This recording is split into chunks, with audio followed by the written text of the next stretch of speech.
Welcome to my channel Pratishth classes. मैं हूं मीना मिश्रा। आज हम एक्सरसाइज 1.5 स्टार्ट करेंगे। तो एक्सरसाइज 1.5 में हम लोग एक जो नया वर्ड देखेंगे वो है कॉम्प्लीमेंट। किसी भी सेट का हमें कॉम्प्लीमेंट सेट फाइंड करना है। तो कॉम्प्लीमेंट सेट कैसे फाइंड करते हैं, देखो इसमें क्या है, जैसे कि एक आपको यूनिवर्सल सेट दे दिया है, मतलब 3-4 सेट देंगे और उसके साथ एक यूनिवर्सल सेट जरूर देंगे। कॉम्प्लीमेंट सेट पे ये नेसेसरी है। क्वेश्चन नंबर 1 देखते हैं। Let u is equal to U किसको इंडिकेट कर रहा है यहाँ पर, यूनिवर्सल सेट को। 1 से लेके 9 तक के नंबर है यहाँ पर, और a is the set of 1 2 3 4, b is the set of 2 4 6 8 and c is the set of 3 4 5 6। तो हमें फाइंड क्या करना है, a डैश। ये डैश का मतलब होता है कॉम्प्लीमेंट, a का कॉम्प्लीमेंट, b का कॉम्प्लीमेंट, और ऐसे ही बहुत सारे क्वेश्चन करने हैं। तो स्टार्ट करते हैं और देखते हैं कि कैसे करना है। देखो यहां पर ये जो a कॉम्प्लीमेंट है, अब यूनिवर्सल सेट क्या है हमारा वो हम पहले मेंशन करेंगे। 1 2 3 4 5 6 7 8 एंड 9, ये हमारा यूनिवर्सल सेट हो गया। और a क्या है, a दिया हुआ है 1 2 3 4। तो अब आप ये देखो कि a कॉम्प्लीमेंट क्या होगा। a कॉम्प्लीमेंट का मतलब हुआ कि जो भी एलिमेंट a में है उसको यूनिवर्सल सेट से कंपेयर करेंगे और वो एलिमेंट ना लिखकर बचे हुए एलिमेंट हम लिखेंगे। जैसे 1 2 3 4, 1 2 3 4 हम नहीं लिखेंगे, 5 6 7 8 9, ये हमारा आ जाएगा a कॉम्प्लीमेंट। तो क्लियर हो गया आपको कि कॉम्प्लीमेंट कैसे फाइंड करना है। कॉम्प्लीमेंट का मतलब कैसा होगा कि जो a में है वो नहीं लिखना है, उसके अलावा जो बचे हुए एलिमेंट हैं वो सारे इसमें आएंगे। ओके, ऐसे ही हम फाइंड करेंगे b कॉम्प्लीमेंट। तो इसी में क्वेश्चन नंबर 1 ये हो गया। क्वेश्चन नंबर 2 में भी आपको ये यूनिवर्सल सेट तो सब में ही लिखना है, उसके बाद b का जो है वो b लिखना है और फिर b डैश फाइंड करना है। लेकिन मैं इतना नहीं लिख रही हूँ, मैं डायरेक्ट लिख देती हूँ आंसर।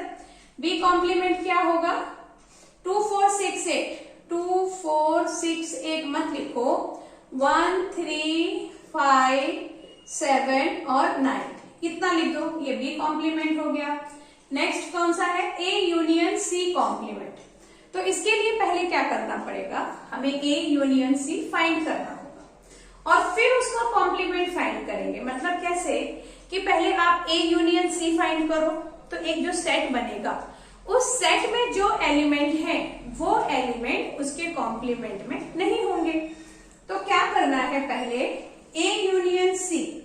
अभी a यूनियन c क्या आएगा, देखो a और c का यूनियन मतलब 1 2 3 4 5 एंड 6, ये पूरा आ जाएगा। 3 4 इसमें भी है, 5 6, ये यूनियन हो गया। अब a यूनियन c के एलिमेंट को जब आप कंपेयर करेंगे इस यूनिवर्सल सेट से तो हम क्या देखेंगे कि 1 2 3 4 5 6 हमें नहीं लिखना है, हमें लिखना है 7 8 9। ये हो गया a यूनियन c का कॉम्प्लीमेंट। नेक्स्ट है हमारा a यूनियन b का कॉम्प्लीमेंट, क्वेश्चन नंबर 4। तो सोल्यूशन 4 अगेन, इसमें a यूनियन b आप पहले फाइंड करो। तो a 1 2 3 4 और b 2 4 6 8। तो जब इसका यूनियन हम फाइंड करेंगे तो दोनों का एलिमेंट लिखना है 1 2 3 4 देन 6 एंड 8, ये आएगा 1 2 3 4, 2 और 4 कॉमन हो गया तो एक बार लिखेंगे और 6 8 आ गया। अभी a यूनियन b का हमें कॉम्प्लीमेंट फाइंड करना है। a यूनियन b का जब हम कॉम्प्लीमेंट फाइंड करेंगे तो क्या होगा, ये एलिमेंट हमें नहीं लिखना है यूनिवर्सल सेट में से 1 2 3 4 6 एंड 8 नहीं लिखना है, तो 5 7 9 लिखेंगे हम, 5 7 9, ये हमारा आ गया a यूनियन b का कॉम्प्लीमेंट। नेक्स्ट है question number 5।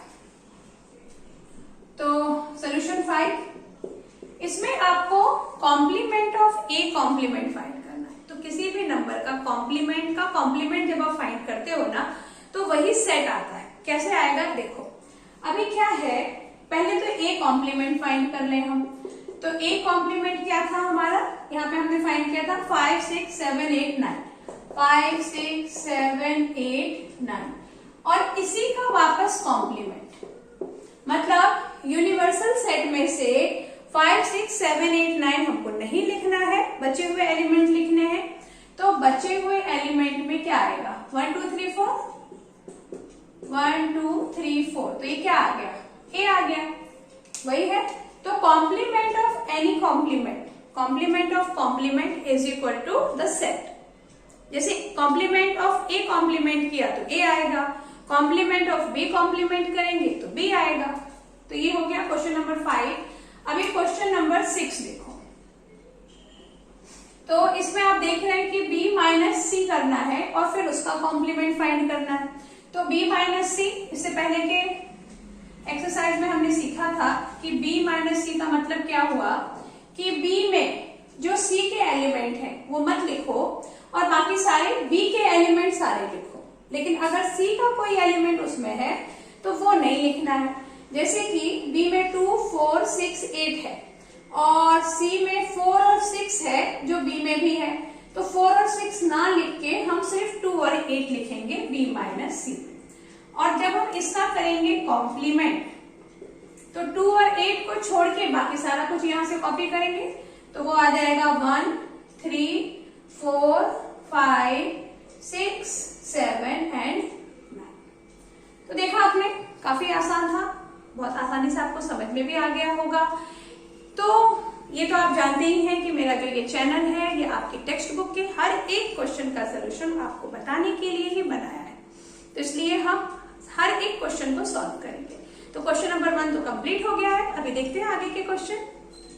Question number 2, u is equal to A B C D E F G H. यहाँ पर u अगेन यूनिवर्सल सेट है और हमारे पास कुछ और भी सेट है, लिखा हुआ है find the complement of the following set. तो ये जो बचे हुए सेट हैं इनका कॉम्प्लीमेंट फाइंड करना है, जैसे हमने क्वेश्चन नंबर 1 किया था बिल्कुल वैसा ही करना है। तो कैसे सॉल्व करेंगे, यहाँ पे देखो हर एक क्वेश्चन में आपको क्या करना है, पहले u लिखना है। लिखने का टेक्निक यही होगा, लेकिन मैं बार बार नहीं लिखूंगी। और फिर आपको जिस सेट का कॉम्प्लीमेंट फाइंड करना है वो सेट लिखना है, देन उसका कॉम्प्लीमेंट लिखना है। अभी ए बी सी इसमें से नहीं लिखेंगे हम, और D E F G H ये लिख देंगे। ये हो गया ए का कॉम्प्लीमेंट। अब इसी के साथ मैं बाकी के भी कर देती हूँ, और आप लेकिन सब में यूनिवर्सल सेट देन वो सेट जरूर लिखेंगे। अभी जैसे कि मुझे बी का कॉम्प्लीमेंट फाइंड करना है, तो बी का कॉम्प्लीमेंट क्या हो जाएगा, डी ई एफ जी नहीं लिखो, ए बी सी और एच लिख दो, ये हो गया बी का कॉम्प्लीमेंट। क्वेश्चन नंबर 3, सी का कॉम्प्लीमेंट। तो सी क्या है, ए सी ई जी नहीं लिखेंगे तो बी डी एफ एच लिख देंगे। तो यहाँ बी डी एफ एच ये हो गया। और नेक्स्ट है D, F G H A ये नहीं लिखना है, एफ जी एच ए नहीं लिखना है। तो डी का जो कॉम्प्लीमेंट होगा वो होगा बी सी डी ई। हो गया, काफी आसान। अभी देखो क्वेश्चन नंबर 3। तो क्वेश्चन नंबर 3 में क्या है, taking the set of natural number as the universal set. यहाँ पे यूनिवर्सल सेट मेंशन नहीं है, जो नेचुरल नंबर होता है ना 1 2 3 इंफिनिटी तक, उसे हमें यूनिवर्सल सेट लेना है। कोई लिमिटेशन नहीं है कि कहां तक नंबर है, इंफिनिटी तक नंबर है। Write down the complement of the following set. अब इन सारे सेट का हमें कॉम्प्लीमेंट लिखना है। तो देखो फर्स्ट क्वेश्चन में क्या है, x where x is an even natural number। तो अब अगर आपके पास नेचुरल नंबर है तो नेचुरल नंबर में क्या होता है, ऑड नंबर भी होंगे और इवन नंबर भी होंगे। तो अगर set of even natural number, ये हमारे पास सेट है, इवन नेचुरल नंबर का सेट है, तो उसका जो कॉम्प्लीमेंट होगा वो क्या होगा, ऑड नेचुरल नंबर। क्योंकि यूनिवर्सल सेट में से जिसमें कि इवन नंबर भी होते हैं और ऑड नंबर भी होते हैं, अगर हमने इवन नंबर हटा दिए तो हमारे पास क्या बचेगा, ऑड नंबर बचेंगे। तो यहाँ पर आपको कोई भी कुछ नंबर नहीं लिखना है, सीधे आंसर लिखना है। तो मैं यहाँ पर इसी में कॉम्प्लीमेंट का साइन लगा देती हूँ, क्योंकि इन्होंने कुछ भी अल्फाबेट मेंशन नहीं किया था। तो ये कॉम्प्लीमेंट इज इक्वल टू क्या होगा, x where x is a odd natural number.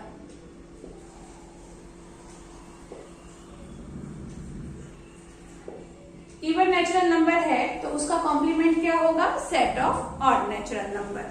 अभी नेक्स्ट क्वेश्चन में x where x is an odd natural number. अब अगर मैं ऑड नेचुरल नंबर को हटा देती हूं तो किसका सेट बचेगा, इवन नेचुरल नंबर का। तो यहाँ पर भी इसी के आगे कॉम्प्लीमेंट लगा देती हूँ और क्या लिखेंगे, x where x is an even natural number. Next है third, x where x is a positive multiple of 3।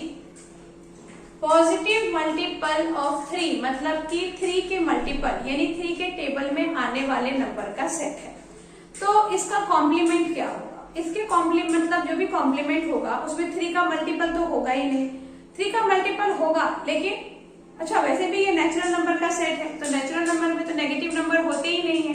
तो इसका मतलब ये हुआ कि जो हमारे पास यूनिवर्सल सेट है उसमें से 3 का मल्टीपल हम हटा दें, और 3 का मल्टीपल अगर हम हटा देंगे तो हमारे पास क्या बचेगा, तो यहाँ हमारे पास क्या बचेगा, इसका complement x where x belongs to natural number. क्योंकि देखो सारे नेचुरल नंबर बचेंगे, बस 3 का मल्टीपल नहीं बचेगा। तो हम इसको कैसे लिखेंगे, x where x is natural number and x is not multiple of 3। बस सारे नेचुरल नंबर बचे लेकिन जो 3 का मल्टीपल था वो हटा दिया हमने, तो उसके कॉम्प्लीमेंट का ऐसा आंसर हुआ। अभी नेक्स्ट है x where x is a prime number. अभी प्राइम नंबर का सेट है, प्राइम नंबर हमने हटा दिया हमारे यूनिवर्सल सेट में से, तो प्राइम नंबर हटा दिया तो कंपोजिट नंबर बच गया। अभी एक ऐसा नंबर भी है हमारे पास जो ना प्राइम है और ना कंपोजिट है, और वो है 1। तो अगर मैं यहाँ लिखती हूँ कि x where x is the set of composite number, तो साथ ही साथ हमें लिखना पड़ेगा and x is equal to 1 कि 1 भी है। तो यहाँ पे क्या हो सकता है, x where x is a set, x is composite number, composite number होगा and x is equal to 1, मतलब 1 भी होगा और वो कंपोजिट नंबर भी उसके अंदर होंगे, बस प्राइम नंबर नहीं होगा। तो इस तरह से आपको लिखना है और यहाँ पे इसके कॉम्प्लीमेंट का साइन लगा देना है इसके ऊपर। अभी इसमें और भी क्वेश्चन है वो भी सॉल्व करेंगे। क्वेश्चन नंबर 3 के जो आगे के क्वेश्चन है वो देखो, क्वेश्चन नंबर 5 वो क्या बोलता है। अच्छा ये क्वेश्चन तो आपको याद है ना कि क्या है, इसमें यूनिवर्सल सेट है नेचुरल नंबर। तो x where x is natural number and divisible by 3 and 5। हमारे पास जो सेट है दूसरा वो कैसा है, उसमें नेचुरल नंबर तो है ही ऑब्वियसली, और वो जो भी नेचुरल नंबर है वो 3 और 5 से डिविजिबल है। तो 3 और 5 से डिविजिबल होंगे, इसका मतलब कि हमें जो सेट बनाना है अभी उसका जो कॉम्प्लीमेंट बनेगा वो ऐसे सेट का बनेगा, ऐसे एलिमेंट का बनेगा जिसमें नेचुरल नंबर तो होंगे बट वो सारे होंगे जो 3 और 5 से डिविजिबल नहीं है, क्योंकि जो डिविजिबल है वो तो ये सेट में आ गए। और जब इसका कॉम्प्लीमेंट लिखेंगे तो जो इसमें नंबर है वो हमें नहीं लिखना है। तो इसमें कौन से नंबर है, जो डिविजिबल है 3 और 5 का, तो जो कॉम्प्लीमेंट आएगा उसमें हम क्या लिखेंगे, जो नहीं है डिविजिबल 3 और 5 का। तो हमने क्या लिखा है, x where x is natural number. ये वाला जो साइन होता है ना इसको बोलते हैं belong. x belongs to natural number and x is not divisible by 3 and 5। 6th question क्या बोल रहा है, x where x is a perfect square. हमारे पास एक ऐसा सेट है जिसमें हमने सारे परफेक्ट स्क्वायर लिखे हैं। परफेक्ट स्क्वायर मतलब जैसे 4 हो गया, 16 हो गया, 25 हो गया, 36, 81, जिसका की स्क्वायर होता है। 81 किसका स्क्वायर है? 9 का। तो ये परफेक्ट स्क्वायर है। तो ऐसा हमारे पास एक सेट है। अब उसका अगर हम कॉम्प्लीमेंट लिखें तो हमारे पास जो सेट तैयार होगा वो होगा जिसमें कि परफेक्ट स्क्वायर एक भी नहीं है, तभी तो उसका कॉम्प्लीमेंट हुआ वो। तो हम क्या लिखेंगे आंसर में? यहाँ पे मैंने यही कॉम्प्लीमेंट का साइन लगा दिया है। x where x is natural number and x is not perfect square। Same यहाँ पे भी लिखा है परफेक्ट क्यूब। अब परफेक्ट क्यूब मतलब जैसे कि 8 2 का क्यूब होता है, ऐसे ही। तो परफेक्ट क्यूब का हमने 3 3 9 3 27, तो 8 हो गया, 27 हो गया, उसके बाद 4 4 जा 16, 4 जा 64, 64 हो गया, जो परफेक्ट क्यूब है। ऐसे नंबर का एक सेट है हमारे पास। तो जब इसका कॉम्प्लीमेंट लिखेंगे तो उसमें वो परफेक्ट क्यूब नहीं आएंगे, वो सारे नंबर नहीं आएंगे। तो क्या आ जाएगा? x where x is natural number and x is not perfect cube। उसके बाद नेक्स्ट देखो। अच्छा, ये क्वेश्चन थोड़ा इंटरेस्टिंग है। यहाँ पे जो हमारे पास सेट है वो सेट कैसा है? x where x plus 5 is equal to 8। ऐसा हमारे पास सेट है कि हमने x को जब 5 पे प्लस किया तो आंसर 8 आया। तो वो नंबर कौन सा है? 3। मतलब हमारे पास जो सेट है उसमें सिर्फ 3 है, तभी तो 3 + 5 करेंगे तो 8 आएगा। लिखा है यहाँ पे कि x कैसा है हमारे पास। इसमें देखो, ये जो रोस्टर फॉर्म, ये सॉरी सेट बिल्डर फॉर्म होता है, उसमें इस तरीके से भी लिखते हैं। इसको पढ़ेंगे कैसे? It is a set of x। x का सेट है वो, बट वो x कैसा है? x + 5 हम करेंगे तो 8 आएगा, ऐसा है वो x। तो वो x कौन सा होगा? 3 होगा। तो मतलब जब हम इसका कॉम्प्लीमेंट लिखेंगे तो 3 के अलावा सारे नेचुरल नंबर हमारा आंसर आएगा। तो हम क्या लिखेंगे कॉम्प्लीमेंट में? It is set of x where x is natural number and x is not equal to 3। 3 नहीं आना चाहिए बस, बाकी सब आएगा। ऐसे ही क्वेश्चन नंबर 9 में we have a set of x where यहाँ पे x कैसा है हमारे पास कि जब हम 2x + 5 करें तो आंसर 9 आ जाए। 2x + 5 मतलब x को 2 से मल्टीप्लाई करके +5 करेंगे तो 9 आएगा। तो वो नंबर कौन है? 2 है, क्योंकि 2 2 = 4 + 5 = 9। इसका मतलब ये जो सेट है इसमें सिर्फ एक ही एलिमेंट है और वो है 2। तो इसका जब हम कॉम्प्लीमेंट लिखेंगे उसमें 2 नहीं आएगा, बाकी सब आएगा। तो यहाँ हम क्या लिखेंगे? x where x is natural number and x is not equal to 2।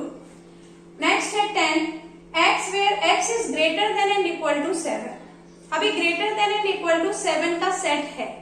Set है मतलब कैसा रहेगा वो? 7 से स्टार्ट होगा और इंफिनिटी तक जाएगा, क्योंकि इन्होंने एंड पॉइंट नहीं दिया है। यही कारण है कि हम इसको रोस्टर फॉर्म में नहीं लिख रहे हैं। ओके, तो अब यहाँ पे जो सेट है वो 7 से स्टार्ट हुआ है, इंफिनिटी तक गया है। तो वो सारे नंबर अगर हम नेचुरल नंबर से हटा दें 7 के बाद के सारे, तो हमारे पास जो सेट बचेगा वो क्या बचेगा? x is less than 7। 7 से जितने भी छोटे नंबर है वो बच जाएंगे। तो हम क्या लिखेंगे? इसका कॉम्प्लीमेंट क्या आएगा? x where x is natural number and x is less than 7। Next है x is natural number and 2x + 1 is greater than 10। अभी 2x + 1 is greater than 10। अब यहाँ पे कैसा है ये क्वेश्चन देखो आप लोग। अगर मैं एक मिनट इसको यहाँ पे एक्सप्लेन कर रही हूँ। 2x + 1 is greater than 10, यानी x के प्लेस पे मैं कुछ भी ऐसा रखूं कि उसको 2 से मल्टीप्लाई करके 1 में जब प्लस करेंगे तो ग्रेटर देन 10 आना चाहिए। तो वो नंबर क्या हो सकता है? अगर यहाँ पे जैसे मैंने less than and equal to 9/2 लिखा है, अगर मैं यहाँ 9/2 लिखती हूँ तो 2 से 2 कैंसिल, 9 + 1 is 10। मतलब 9/2 से यहाँ पर क्या होना चाहिए, अगर छोटा नंबर हम लिखते हैं 9/2 से छोटा नंबर क्या हो जाएगा, तो जब हमने 9/2 लिया था तो इक्वल 10 आ गया था, लेकिन हमारे पास जो ये जो सेट है उसमें 10 से बड़े नंबर है, लिखा है ना इज ग्रेटर देन 10, तो 10 से बड़े नंबर है, तो 10 से बड़े नंबर है, तो 10 से जितने भी बड़े नंबर आएंगे वो सारे नेचुरल नंबर हट जाएंगे और जो छोटे नंबर बचेंगे उसका सेट हमारे पास बचेगा। तो इसलिए हम जो नंबर लेंगे वो 9/2 लेंगे या 9/2 से लेस लेंगे, क्योंकि 9/2 जब हमने लिया तो देखा आपने कि 10 आया, और जब उससे लेस नंबर लेंगे तो 10 से लेस नंबर आएगा, ठीक है। 9/2 लेने से 10 आया, तो 9/2 से छोटे नंबर लेंगे तो 10 से छोटे नंबर आएंगे, तो वही हमारा कॉम्प्लीमेंट होगा। तो x where x is natural number and x is less than and equal to 9/2।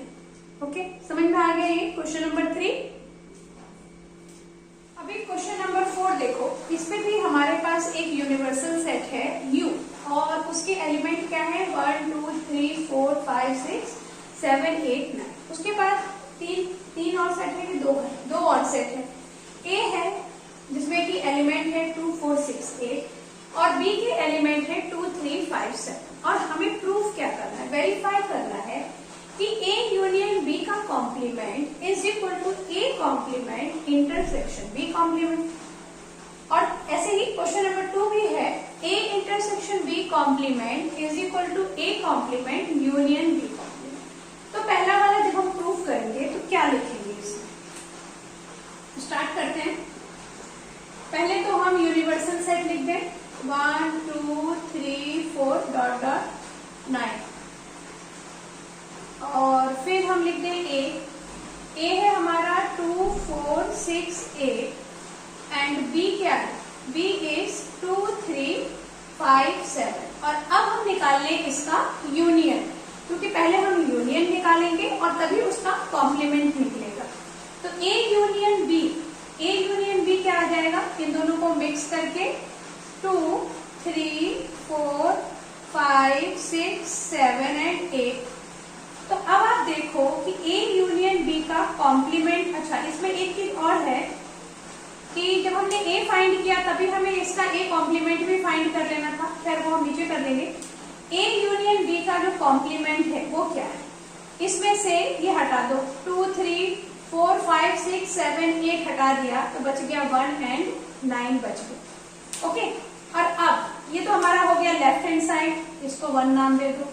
अब A कॉम्प्लीमेंट फाइंड करो, A है, A का कॉम्प्लीमेंट क्या हो जाएगा 2 4 6 8 नहीं लिखना है तो 1 3 5 और क्या जाएगा 7 9। 1 2 3 4 5 6 7 8 9, तो 1 3 5 7 9 आ गया।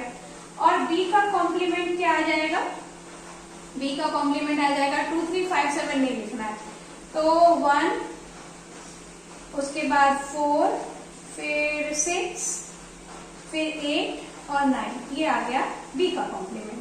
तो अब हम क्या करेंगे, A complement intersection B complement find करेंगे। A complement intersection B complement, तो इंटरसेक्शन में तो आपको पता ही है जो दोनों में हो वही लिखते हैं, तो दोनों में क्या दिख रहा है आपको कॉमन 1 एंड 9।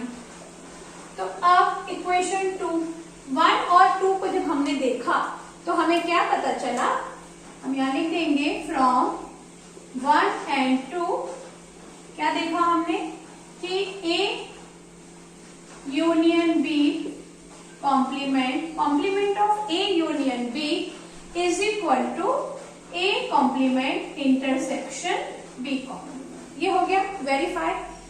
उसके बाद क्वेश्चन नंबर 2 है, 2 को भी ऐसे ही वेरीफाई करेंगे। इसमें भी क्या करना है, हमें A इंटरसेक्शन B का कॉम्प्लीमेंट फाइंड करना है। तो पहले हम A इंटरसेक्शन B फाइंड कर लें। अच्छा, इसमें भी आपको जो यूनिवर्सल सेट है और जो A B वो सारा कुछ लिखना है, उसके बाद ही ये स्टार्ट करना है। तो A इंटरसेक्शन B क्या आएगा, A और B में जो इक्वल है वो लिख दो। A में 2 4 6 8 है तो 2 इक्वल दिख रहा है मुझे, तो इंटरसेक्शन में आ जाएगा 2। और इसका निकालना है हमें कॉम्प्लीमेंट। तो इसका कॉम्प्लीमेंट मतलब 2 के अलावा बाकी सारे नंबर आ जाएंगे। तो आ जाएगा 1 3 4 5 6 7 8 एंड 9, सिर्फ 2 नहीं आएगा। उसके बाद A complement union B complement, तो ऑलरेडी हमने कॉम्प्लीमेंट निकाला हुआ है, इसलिए मैं इस क्वेश्चन में नहीं निकाल रही हूँ, लेकिन अगर एग्जाम में आता है तो आपको यहाँ पर भी वो सब कुछ करना होगा। तो A complement union B complement, तो ए कॉम्प्लीमेंट में क्या है 1 3 5 7 9 और बी कॉम्प्लीमेंट में है 1 4 6 8 9, तो दोनों को मिक्स कर देंगे तो A complement union B complement आ जाएगा 1 3 4 5 6 7 8 9।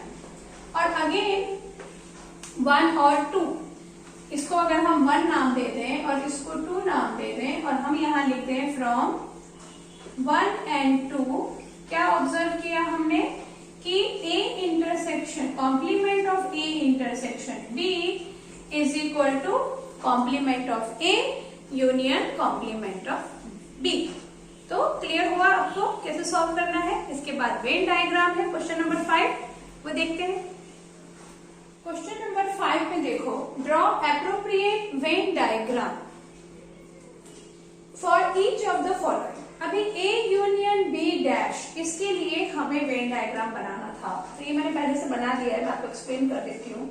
ये जो ऊपर बाहर वाला जो बॉक्स है वो यू है, यू मतलब यूनिवर्सल सेट। ये यूनिवर्सल सेट हो गया और इसके अंदर 2 सेट हैं, एक है ए और एक है बी।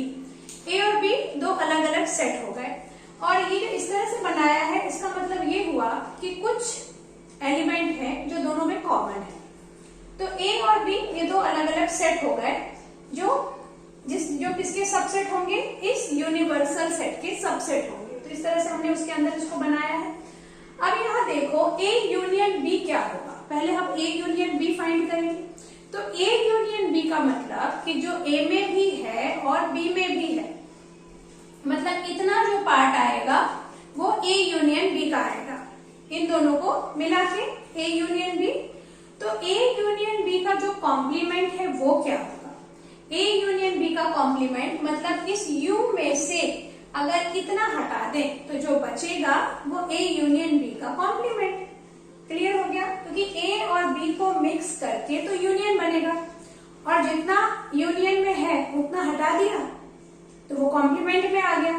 तो इसलिए ये जो शेडेड पार्ट है वो क्या है, रिप्रेजेंट ए यूनियन बी। अच्छा, उसके बाद ए डैश इंटरसेक्शन बी डैश का भी ये सेम डायग्राम होगा, क्योंकि डी मॉर्गन्स लॉ क्या बोलता है कि A union B dash is equal to A dash intersection B dash. तो अगर ए यूनियन बी का ये है तो A dash intersection B dash में भी हमें सेम डायग्राम बनाना है। ओके, इसलिए मैंने ये दोनों क्वेश्चन का सेम बना दिया है। वैसे इसको अगर आप समझें तो ए डैश का मतलब क्या, ए डैश का मतलब कि ये जो यू है यूनिवर्सल सेट, उसमें से ए को हटा दो तो जो बचेगा इंक्लूडिंग बी, लेकिन इंक्लूडिंग बी कौन से नंबर, जो ये नहीं है, यहाँ के सारे, ये सब हो जाएगा ए डैश में। और जब हम बी डैश फाइंड करेंगे तो बी डैश में भी क्या होगा कि बी के अलावा यानी यहां तक ये जो कॉमन है ये तो आना ही नहीं है किसी में भी, ना ए डैश में आएगा ना बी डैश में आएगा, बाकी के सब। ओके, तो वो हो गया ए डैश और बी डैश। तो ए डैश और बी डैश का जब हम इंटरसेक्शन फाइंड करेंगे तो इंटरसेक्शन का मतलब क्या, कॉमन नंबर जो ए में भी है, ए डैश में भी है और बी डैश में भी है। तो A dash intersection B dash में क्या है कॉमन, ये बाहर वाला सब कुछ कॉमन है ना। क्लियर, बाहर वाला सब कुछ कॉमन क्यों है, वापस समझो। देखो, जब मैं ए डैश लिखूंगी तो ए डैश लिखूंगी तो उसमें बी आएगा। क्लियर, और जब बी मतलब बी तो आएगा ही और ये बाहर के सारे नंबर आएंगे, लेकिन ये नहीं आएगा। और जब मैं बी डैश लिखूंगी तो उसमें ए आएगा और ये बाहर वाले सारे आएंगे, लेकिन अगेन ये नहीं आएगा। ठीक, ये तो कॉमन पहले ही से था, ए और बी में कॉमन था, तो ए डैश और बी डैश में तो उसको आना ही नहीं, क्योंकि ए डैश में क्या आता है, जो ए में ना हो वो ए डैश में आता है, जो बी में ना हो वो बी डैश में आता है। तो जब इन दोनों का हम इंटरसेक्शन फाइंड करेंगे तो क्या आएगा, जो उन दोनों में है, तो इन दोनों में ऐसा क्या है जो कॉमन है, तो वो है ये बाहर का नंबर। क्लियर हो गया? तो इसलिए इंटरसेक्शन में भी सेम डायग्राम बनेगा। उसके बाद है ए इंटरसेक्शन बी का कॉम्प्लीमेंट। तो यहां पर देखो अगेन ये यूनिवर्सल सेट था और उसमें ये वाला जो पार्ट है वो ए इंटरसेक्शन बी का पार्ट है, क्योंकि ए और बी में जो कॉमन होगा वही इंटरसेक्शन है। तो ये हो गया ए इंटरसेक्शन बी, ये वाला जो पार्ट है ये ए इंटरसेक्शन बी है। तो अगर मुझे इसका कॉम्प्लीमेंट पता करना है तो उस पार्ट के अलावा जो भी बचेगा वो सब ए इंटरसेक्शन बी का कॉम्प्लीमेंट है। ओके, ए इंटरसेक्शन बी में ये पार्ट है तो कॉम्प्लीमेंट में क्या होगा, ये सब। तो लिखा है shaded portion represent A intersection B का complement and A complement union B complement. इसका भी सेम आंसर है क्योंकि ये भी डी मॉर्गन्स लॉ है कि ए इंटरसेक्शन बी का complement is equal to A complement union B complement. अच्छा, ये कैसे हुआ देखो, अगेन ए कॉम्प्लीमेंट मतलब ए के अलावा सारे और बी कॉम्प्लीमेंट मतलब बी के अलावा सारे, लेकिन ये नहीं आया किसी में भी। ये क्यों नहीं आया, क्योंकि ये ए में है तो कॉम्प्लीमेंट में नहीं आएगा। अगेन बी वाले पार्ट में भी वो बी में है इसलिए वो कॉम्प्लीमेंट में नहीं आएगा। तो इतना पार्ट को छोड़कर बाकी सब कुछ ए कॉम्प्लीमेंट में भी है और बी कॉम्प्लीमेंट में भी है। तो जब उसका आप यूनियन करोगे तो यूनियन में क्या होता है, दोनों के नंबर मिक्स करते हैं, तो इसलिए इतने पार्ट को छोड़कर बाकी सारा कुछ A complement union B complement में आया। तो इन दोनों का डायग्राम सेम था तो इसलिए मैंने एक ही बनाया, और इन दोनों का भी डायग्राम सेम था इसलिए एक ही बनाया। और ये कौन सा लॉ है, डी मॉर्गन्स लॉ। क्या है law, A union B dash is equal to A dash intersection B dash. Second है A intersection B dash is equal to A dash union B dash. तो ये क्वेश्चन नंबर 5 कंप्लीट। अभी सिर्फ 2 question बचे हैं, वो भी देखते हैं कैसे करना है। क्वेश्चन नंबर 6 क्या बोल रहा है, late U be the set of all triangle in a plane if A is the set of all triangle। अच्छा, यूनिवर्सल सेट क्या लेना है हमें, यूनिवर्सल सेट लिखा है वहां पे U be the set of all triangle।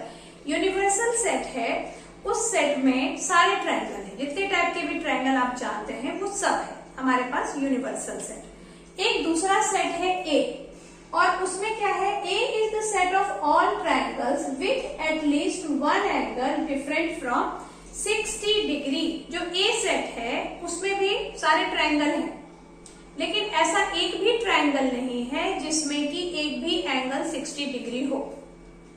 60 degree से बड़ा, 60 डिग्री से छोटा, लेकिन 60 डिग्री नहीं है, ऐसा एक सेट है। और एक जो यूनिवर्सल सेट है उसमें सारे एंगल है, सारे ट्रायंगल है मतलब।